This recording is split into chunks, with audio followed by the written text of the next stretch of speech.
Para talaga siyang MRT, ulitin ko na ano siya, hindi siya pwedeng pahintuin or paparahin anywhere na gusto mo, no? Hindi siya kagaya sa jeep na yun nga basta-basta na lang hihinto kung gustuhin nila. So meron talaga siyang nakaprogram pa. So kailangan siya i-kuha ng stop para mo hunong. Kunyari dito ako dapat ganina. Dito ako dapat sa may Santaan na sobre carry. So dapat ako siya i-first ang stop. So since wala nag-first stop, wala po yung hunong. Okay, pero automatic siya na eh. Kung mag-inform ka sa mga. Okay. So, alright, Panakan via Castillo na bus. No, yan po yung kanilang pinaka-area dito na iikutan, no. Kumbaga ito yung huling drop off and pick up, pinakaunang pick up point naman nila dito sa Rojas Avenue, no.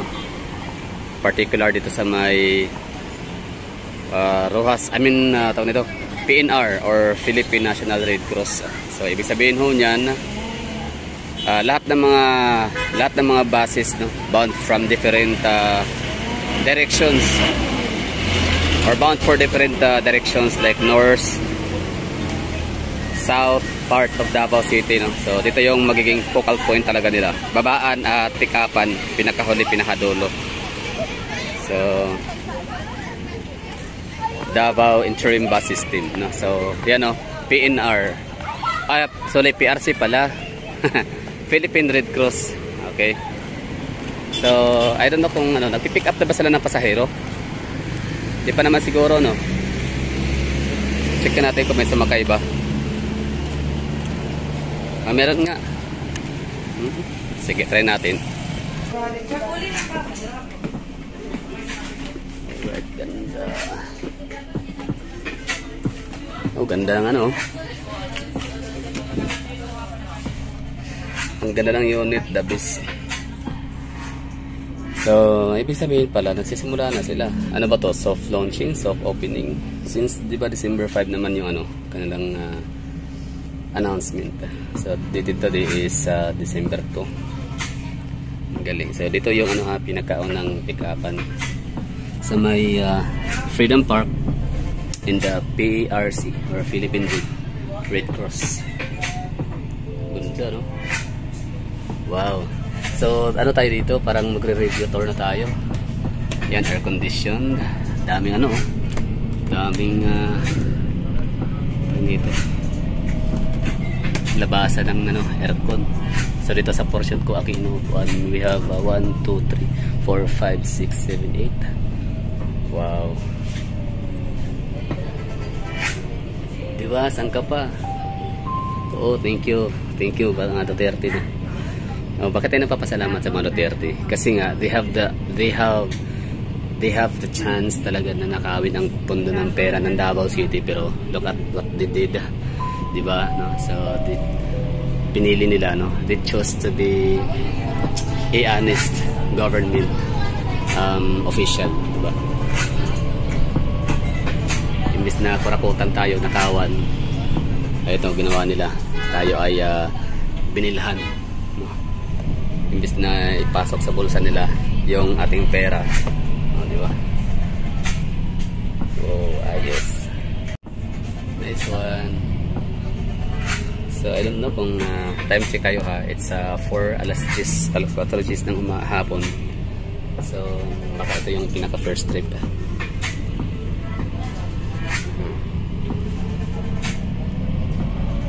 So, ibig sabihin,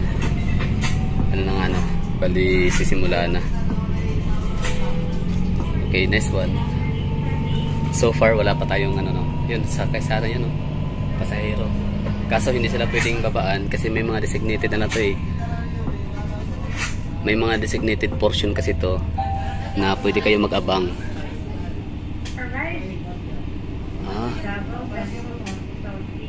Ayun, Davao Mental Hospital. So yan ay yan ay okay, ha, tandaan nyo, ha. So pinaka first pick up point ay doon sa PRC or Philippine Red Cross sa may Freedom Park. Sa may likod lang ng Marco Polo Hotel. Ayun, galing. Kaya saan yun? Sakay na, dali. Yun. Nice one. So tandaan na, ang pinaka first pick up point ay sa may Marco Polo Hotel or PRC or Philippine Red Cross. Pangalawang pick upan ay dito sa may Davao Mental Hospital. So ang Davao Mental Hospital, alam niyo na yun, no? Malapit. Baka may mga taga Davao na hindi pa alam. So malapit lang siya sa, ito'y malapit lang sa Acacia. Yan. So dito siya ganun kalayo. Kita mo itong mga batang to, mga estudyante. So ano yan, nanghabol yan sila. Nagpanghabol sila papunta rito. Tapos ang galing, no, kasi may ano pala, may nagsasabi para siyang MRT sa Manila, no? MRT, LRT. Arriving, ganun. Nice one. So ibig sabihin pala ito'y naka-program pa. Naka-program na siya.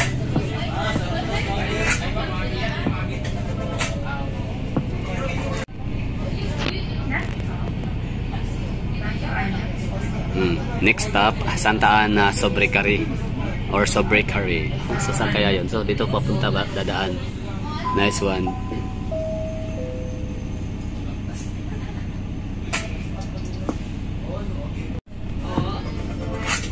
So galing. Tapos yung sounds pa, may tugtugan. Nakakatawa, happy. So as a Davaoan nyo, as a taxpayers, as a tax consumer, ano tawag dyan? Basta isa sa mga nagko-contribute para sa mga VAT, no? Value added tax na binibili natin sa grocery. So I'm happy, I'm glad, no, na maka-experience ako nito kahit paano. Nakatikim tayo, no. Di ba ang galing? This is where your taxes go. Imbis na nakawin mga Duterte, ginamit nila sa magandang bagay, ano. So nakakatawa.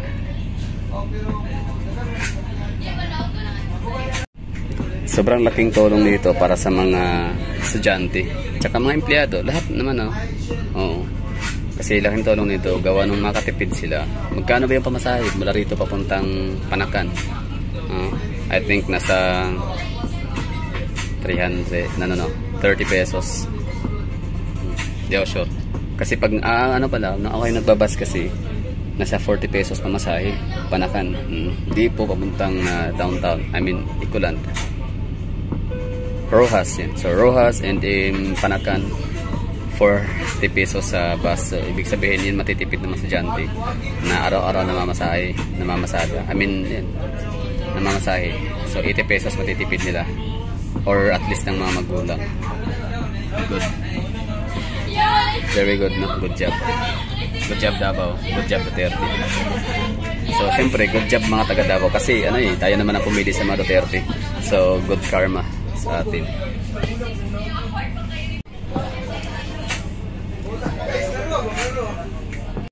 Galing. Nakakatuwa kasi yung mga estudyante doon sa unahan, no, sobrang lamig daw. Hindi daw sila pinagpawisan. Di ba laking ginawa? Hindi lang nakatipid yung mga estudyante, hindi lang mapapadali ang biyahe nila or mapapagaan. Yan na nga, ina-enjoy pala yung biyahe gawa ng air condition nga siya. At dahil nga sa traffic pa lang, so try natin i-review, no, ang meron sa loob ng bus, kung anong meron mga features nito. Although meron naman tong mga makikitang description sa mga Facebook post, pero syempre iba talaga yung personal, no. So gaya nga ito, dito sa aking kinauupuan, since ako'y mahilig talaga dito sa pinakaduluduluhan, para ewan ko ba, every time na ako kasi bumabiyahe mapalong distance man or short distance, talagang gusto ko yung pinakahulihan kasi gusto ko makita ng mas malawakan yung pinakaharapan tsaka yung mga gilid, mga side views. So dito sa pinaka area natin, bibilingan natin, we have 1, 2, 3, 4, 5, 6, 7, 8, 9, no? So we have 9 ka ang tawag dito, yung labasan, no? Butas para labasan ng aircon. So napakalamig niya, hindi ko pa nga nabuksan lahat, no? So what more kung bubuksan natin. So ito yon, pinaka-feature number 1 talaga, air conditioned. Tapos pangalawa, ang kanyang window naman ay hindi talaga siya totally na sarado, kasi pwede mo itong buksan. Kunyari, may nasusuka, just in case lang, no? Sinisikmura, so pwede dyan susuka. Pero walang ganun, ha. Okay, that's pangalawa. Tapos meron siyang safety handrail. Okay, tapos pangatlo, pang-apat, ito stop. Ipipress mo tong stop. So hihinto siya. Pero hindi ko alam kung ito bang stop na to is available siya all the time. Like for example, hindi ka na pwedeng mag-press ng stop kung hindi talaga siya bus stop, kasi ito ngang bus na to ay para siyang more likely ano siya, no, mayroon siyang similarity sa LRT, MRT na hindi talaga siya hihinto sa hindi designated area kasi naka-program na to. Ito ay interim bus lang pala, hindi talaga ito yung Davao bus system. So ito ay initiative to ng local government unit of Davao. Hindi siya national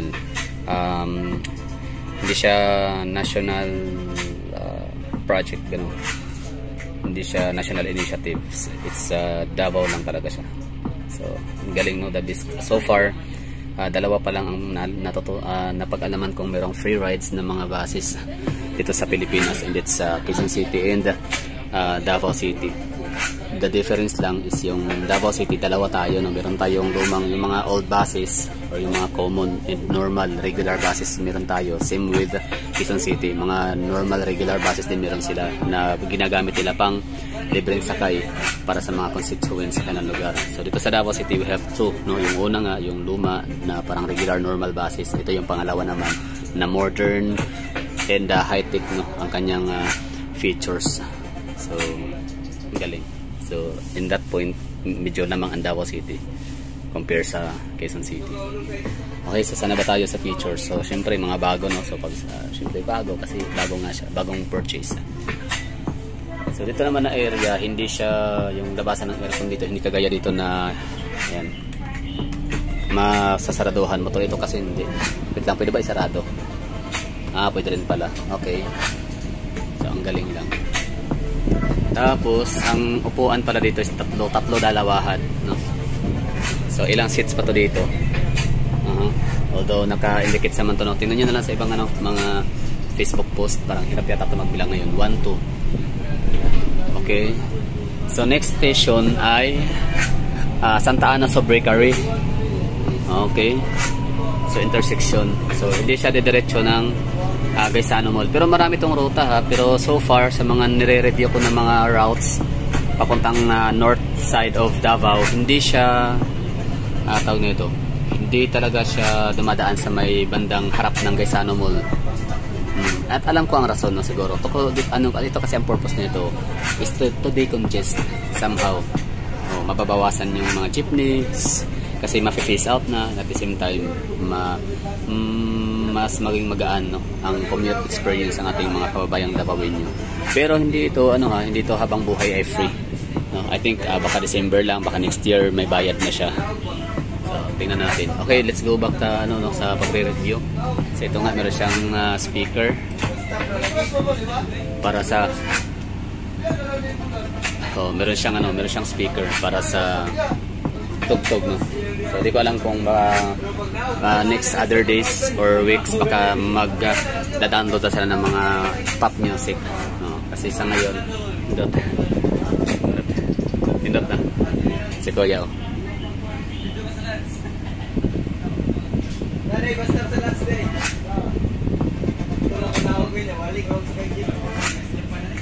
So, ang galing, napapahanga si Kuya.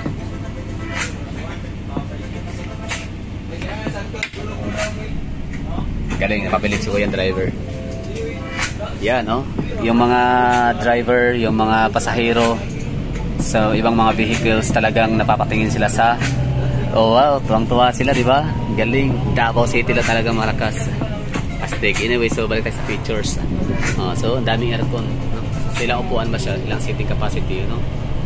Okay, ano muna tayo? Yan, that's Guerrero. Okay. Guerrero. Ito ang ating binabaybay ay Santa Ana, Holy Cross of Davao. 1, 2, 3, 4, 5, 6, 7, 8, 9. So 18, 20, 22, 24, 24, 27, 30, 36, 39, 40. So 44, no? Meron siyang 44 seating capacity. Tapos isama na natin yun sa driver. Hindi na kasama yun, sa passenger lang tayo. We have 44 passenger seating capacity. Sa luwag nito. I don't know kung pwede ba itong tayuan. Pero I think pwede siguro, no, kasi meron sila naka-prepare na safety handrails. So parang nga siya, no, Davao ba, I mean, para siyang it's a bus carousel na talagang meron siyang designed, safety handrails para dyan kakabit, hahawak ang mga pasahero naka-standing position. So next stop ay ang Santa Ana Sobrecarri. So asan ba yung Sobrecarri? Diyan sa unahan syempre. So intersection. Tapos ang labas dito ay Boulevard, I think. No, hindi pala Boulevard, it's Leon Garcia Street. So this is Lapu-Lapu. Wait lang, ano ba ito dito? Salis. Yan, Salis Street. BPO, ang mga taga-ICOR, ibig sabihin may mga taga-ICOR na pupuntang nasa downtown. Yan. Yan. Arriving Santa Ana Sobrecarri. So I think hanggang dito na lang siguro tayo, no? At hindi na tayo sasakay ulit. I mean, bababa na tayo. So punta na tayo sa ating pagbibiyahe. Arriving.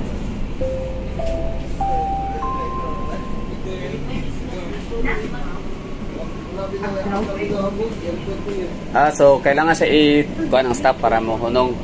Kunyari dito ako dapat ganina. Dito ako dapat sa may Santa Ana Sobrecarri. So dapat ako siya i-first ang stop. So since wala nag-first stop, wala po yung hunong. Okay, pero automatic siya na eh. Kung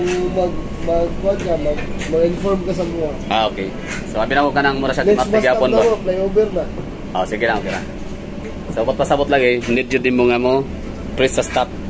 Okay. I thought program talaga siya ba na pag dili ka magkuhan, isa dili ka mo stop, I mean mo press stop kaya ha. Asan siya? Bali sugod gahapon, kailan nag-start? Akala ko ba sa December 5? Ay, abin ako December 5 mag-start? 1 pa. 1 pa gid ay, okay. So karong adlaw official na mo na oras, karong Bernis. Bernis good. 5 to 11 na mo ang morning niya, 4 to 10 na mo ang gahapon og karon bali unsa man yung oras? 8 sa morning. 5 sa hapon. 5 sa hapon. Nya sa gabi wala na. Wala na, okay. So bali December 5 kada siya nga kasi nga schedule mawala na to siya. Dito na ta sa katong 6 to 9 tama no? 6 to 9 o 4 5 to 11 sa morning. Sa morning. Okay, sa gabi hapon is 4 to 10. Nice one. Galing no? 6 hours and then unta lang ba unta. Okay. Tama. Ano yung basta kay advice na Basta to boss bali. Ang mayor ni kaya kin mayor basta. Atuwa ni tanan atuwa. dili sa una pa nga previous na ano. Sa una pa rin siya na project pero kay lahi man na itong admin na karon. Dilipat ng Marcos man na itong admin karon.